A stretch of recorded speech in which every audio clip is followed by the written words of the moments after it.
peke ang umiikot na People's Initiative. Alam mo kung bakit? Kasi wala pang lumalabas na signature campaign, naisip na ng Kongreso na maglagay ng budget, ng plebiscite on a year na non-election year. Ibig sabihin, meron ng plano na magkakaroon ng initiative, ng People's Initiative, magkakaroon ng plebiscite this 2024. Wala pang lumalabas na People's Initiative. Ibig sabihin, ang pinanggalingan ng initiative ay hindi sa people. Attorney Busantog, billion po ang inilusot na pondo.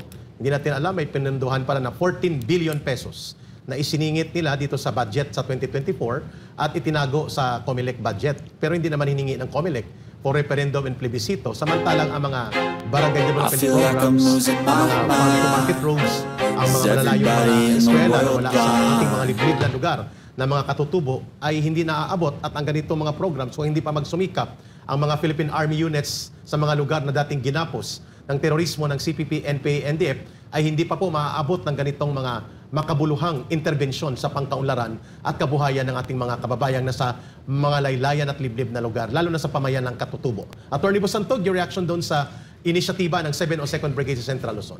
Yan yung mga dapat nating suportahan na programa. And I would like to segue doon sa pag-insert ng 14 billion budget doon sa budget ng COMELEC na hindi nila hiniling na nilagay sa under plebiscites. Correct.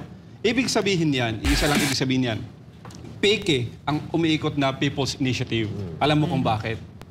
Kasi wala pang lumalabas na signature campaign, naisip na ng Kongreso na maglagay ng budget, ng plebiscite on a year na non-election year.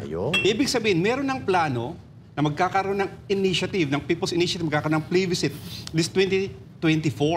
Wala pang lumalabas na People's Initiative. Ibig sabihin, ang pinanggalingan ng initiative ay hindi sa people. Correct. Yan. Klaro, Congressional Initiative. Congressional Initiative. Maanomalya talaga, no? Kasi in the first place, paano bibigyan ng support ng tao ang People's Initiative, di ba? Klaro. It should be coming from the people. Kaya nga, there has to be a groundswelling of support.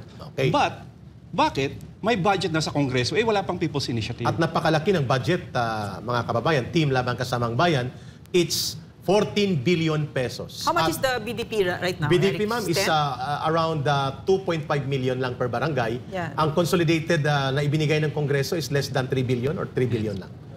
Look at their priorities. 14 billion. So, ma'am, babuiluhan natin yan, Attorney Busantog. Kasi may isa pang sumambulat na balita kaninang umaga ay kumpirmado na ngayong araw ang panunumpa ng bagong pinuno ng kagawaran sa Department of Finance. Go ahead, Brother Frank. Correct. Tama ka dyan, ka Eric. At si Ralph Recto ang itinalaga bilang bagong secretary ng Department of Finance. Nakatakdang manumpa sa posisyon si Congressman Ralph Recto sa harap ni Pangulong Ferdinand Marcos Jr. bilang bagong secretary ng Department of Finance ngayong araw ng Biyernes.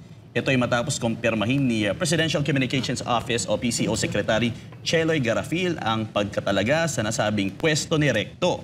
Una nang inihayag ni dating Batangas Governor Vilma Santos na itinalaga na bilang kalihim ng DOF ang kanyang asawa na si Recto. Pero bukod kay Recto ay manunumpa rin sa harap ni PBBM si Frederick Go bilang Special Assistant to the President for Investment and Economic Affairs. Hindi si Christopher Bongo, ha? Ay, hindi. Iba to, Frederick Go ito. Correct, Eric. Pero gaya nga ng biniluhan na agad ni Atty. Marlon Bosag to ni Chacha. Pero before mo itanong yung Chacha, kasi napaka-unpopular sa ilang buwan na nakalipas, si Secretary Benjamin Jokno sa Department of Finance dahil nga sa kanyang pangre-retoke at kanyang hindi magagandang pananalita o pahayag sa ating security sector na mga opisyal at mga kasapi ng Armed Forces of the Philippines, Philippine National Police at iba pang nasa security sector agencies. So malinaw po na naging malaking issue itong pagre-retoke sa pension fund at ang hindi paglilinaw kung bakit ang kanyang pagtingin ay nagiging pabigat ang ating mga security sector members of this agency na nagiging sanhi daw ng ating financial hemorrhage sa kanyang pagtingin. Kaya nag-react ng todo at medyo negatibo nga ang pagtanggap ng maraming nasa security sector, AFP and PNP particularly, sa mga unpopular na naging pahayag ni Secretary Benjamin Jokno noong nakaraang mga ilang buwan. At sinundan pa yan ng kanyang pagigiit na punduhan mula sa savings ng mga GOCC, Government-Owned and Controlled Corporations, ang Maharlika Fund na medyo questionable din. Sapagkat ngayon lumalabas na ipupundo pala nila ito sa NGCP. At ipinanukala na nila pupuntuhan ang mga negosyong malalaki ng mga monopolista at oligarkong bilyonaryo ng mga negosyo sa kuryente o NGCP kagaya niyan. So itong mga issue na ito, siguro baka nag-iisip din ang Pangulong Bongbong Marcos Jr.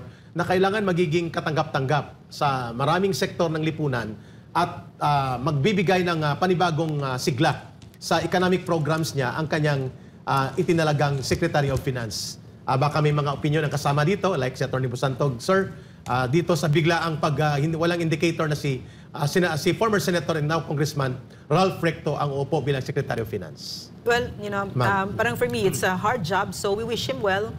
No, I don't really know him. No, I've heard things about him, good things, bad things, but to be fair to him, no, we'll give him a chance and we will support him because it is a very hard and very challenging job to be a secretary.